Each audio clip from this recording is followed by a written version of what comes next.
গোটা দুনিয়াটাই পরীক্ষা। আল্লাহ যারে পছন্দ করে বেশি তার পরীক্ষাও। আসাদুন নাসি বালাআন আল আম্বিয়া, এই পৃথিবীতে আল্লাহ সবচেয়ে বেশি বালা মুসিবত দিয়ে পরীক্ষা করেছেন নবীদের। কারণ নবীরা আল্লাহর কাছে কম প্রিয় না বেশি প্রিয়? যেহেতু প্রিয় বেশি, পরীক্ষা। এজন্য মুমিনের উপর যদি পরীক্ষা আসে, মুমিনের উপর যদি অত্যাচার আসে, মুমিনের উপর যদি ধৈর্যের পরীক্ষা আসে, জেল জরিমানা আসে, মুমিন ওইটারে ভয় পায় না। মুমিন ভয় পায় একজনকে, চিল্লায় বলেন তিনি কে? কারণ আল্লাহর ঘোষণা ওয়ালা তাহিনু ওয়ালা তাহজানু, ঘোষণাটা কার? ভয় নাই, তোদের চিন্তা নাই। আনতুমুল আ'লাউনা ইন কুনতুম মুমিনিন, তোমরাই বিজয়ী হবা যদি মুমিন হও, যদি মুমিন হও।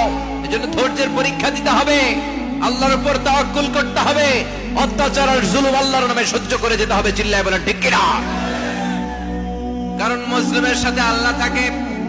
মুসলিমের বদদুয়াকে বিশ্বনবী ভয় করতে বলেছেন, কারণ মুসলিমের বদদুয়ার মাঝে আর আল্লাহর মাঝে পর্দা থাকে। যারা দুনিয়ার বুকে জুলুম করে তাদেরকে ক্ষমতার মসনদ থেকে নামিয়ে দেয় কে? আর যারা মুসলিম হয়, যাদের রক্ত দিয়ে জমিন ভেজে, তাদেরকে জমিনের ক্ষমতা দিয়ে দেয় কে? আর যারা রক্ত ঝরায়, ইতিহাস বলে তারা শেষ পর্যন্ত প্রাণ আর জান নিয়ে পালাবার জায়গাটা পায় না। চিল্লায় বলেন ঠিক কিনা? এজন্য মুমিন খুব ভালো করে জানে, রাত্রি যত গভীর হয়, সুবহে সাদিকের সময় কাছে আসতে থাকে। গর্ভবতী নারীর পেটের জ্বালা যন্ত্রণা, ব্যথার পেইন যত বাড়ে, নতুন মেহমান আগমনের সময় কাছে আসতে থাকে। তেমনি ইসলামের পক্ষের শক্তির উপর যদি অত্যাচার, অনাচার, স্টিম রোলার বেড়ে যায়, এটা প্রমাণ করে ইসলামের বিজয়ের সময় কাছে আসতে শুরু করেছে। চিল্লায় বলো ঠিক কিনা? এজন্য রাব্বুল আলামিন ডেকে বলেন, গোলাম লিয়াবলুয়াকুম আইয়ুকুম আহসানু আমালা, কে ভালো আমল করো, কে খারাপ আমল করো, এজন্য আমি জীবন মরণ তৈরি করেছি। চিল্লায় এখন ঠিক কিনা?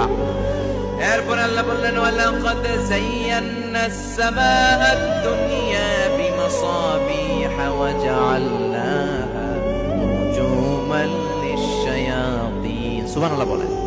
ওয়ালাকাদ যায়্যানাস সামাআদ দুনিয়া। মাইকম্যান কোথায়? সাউন্ডটা বাড়াও। এত দুর্বল কেন তোমার সাউন্ড? মনে হচ্ছে আমি মাইক ছাড়া কথা বলছি। সাউন্ডটাকে স্ট্রং করো। ওয়ালাকাদ যায়্যানাস সামাআদ দুনিয়া, I have beautified the closer sky with candles, with light and stars. আল্লাহ বললেন, আমি দুনিয়ার আকাশকে তারা দিয়ে সুশোভিত করেছি। আকাশে তারা আছে না নাই? এগুলো এমনি এমনি হয়েছে না? তৈরি করছে কে? বিশ্বাস হয়?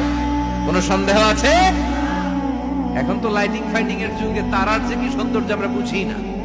আমরা যখন ছোটবেলা গ্রামে যেতাম,